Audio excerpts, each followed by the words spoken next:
Hey everybody, this is Jason Foreman with your weekly real estate market update. I'm a real estate agent in Los Angeles with Compass Realty, and I give you guys this weekly market update not just in Los Angeles, Southern California, but also throughout the United States. So getting right into it, interest rates have increased a little bit ever since my last video. Last video, interest rates were at about 3%. They're similar, but they've gone a little bit higher to about 3.1% depending on your credit score and which bank you go to. So interest rates, the trend right now looks like they're slowly going to go up, which was predicted to happen in the next year or two. Just a very slight incline. And also the number of homes for sale has increased as well, and with a decrease in the number of pending homes that are in a transaction, homes that are being sold. So the combination of decrease in pending homes being sold, the number of homes for sale, and a slight increase in the interest rates, these combinations could possibly soften the prices of homes. However, we're not going to see any dramatic changes right away. Real quick, you guys, if you would please hit that like button, I would appreciate that very much. This gives this vital information out to more and more people who are looking to either buy a home or sell their home, or just want to be informed and make the best decision for themselves and their family. And also go ahead and subscribe so you keep getting this update. Every Wednesday, I post a quick market update for you guys. All right, so what else are we taking a look at? Another thing is that lumber prices have decreased as well. There was another factor that was increasing home prices was the increasing costs of goods that you need to make a home. One of them was lumber. Lumber is down significant amount from the highs that we've been seeing. However, they're not lower than before the pandemic hit. So in other news, we're taking a look at forbearances when people had an agreement with their bank to not pay their mortgage for 12 months due to financial difficulties from the pandemic. That was extended to 18 months, and it looks like it's going to be extended yet again. So forbearances and the eviction moratorium, people cannot be evicted as long as they have been financially affected by COVID. However, I'm hearing some stories where people are able to get around that and get through that. They're claiming that that the tenant's situation is not affected by COVID.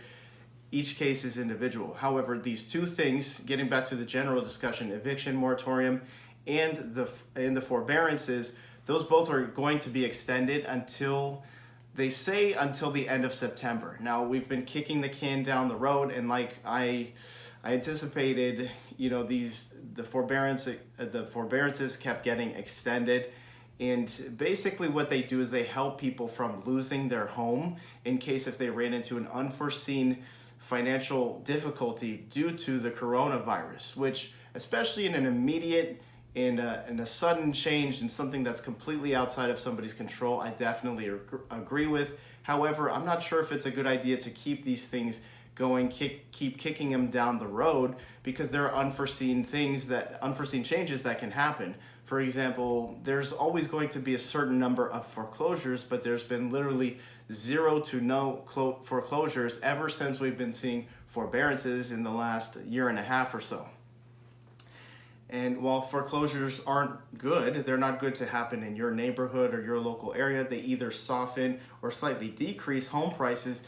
There's a natural occurrence, and there's unforeseen changes that will happen when things that are just normally going to happen, when they're manipulated in an unnatural way. For example, a lot of buyers are having a difficult time because home prices are incredibly high. The low interest rates that we're currently having, paired with that low inventory because nobody is selling their home to make a small profit when they need to. In a tough financial situation, they're just going into forbearances and not paying their mortgage. Now, I have a little bit of a soft spot for my generation. There are a lot of millennials and people close to my age in a similar situation that are looking to buy a home. So that is definitely, it creates a tough situation for a lot of people, my generation, millennials, who are looking to purchase a home. That's one effect. However, there are other long-term effects. For example, stimulus and other things that have been going on are good. However, it's free money and it's paid for by somebody else. It's paid for either by taxpayers, or another thing that happens is more money goes into circulation. With more money in circulation, that sounds like a good thing, but when money is in an abundance and a lot of people have it, then the value of that money goes down. So it's kind of a chicken or the egg situation where you get more money, which can be good. However, that money is not worth as much as it was before you had it. So those are a few things that could be going on. You know, these different aids that are going out, people have one opinion or another, whether they're good or bad. I'm not here to show you whether something is good or bad. I'm just here to show you guys the effects that happen, and also how to play the hand that you're dealt the best that you can. All right, you guys, so you can still apply if you have a government-backed loan. You can still apply for mortgage forbearances. If you guys have any detailed questions for me, you could call me or text me at 310-256-3209, or you could send a DM on Instagram at Jason_F Real Estate Agent. We'll see you guys next week. Let me know when you have any questions.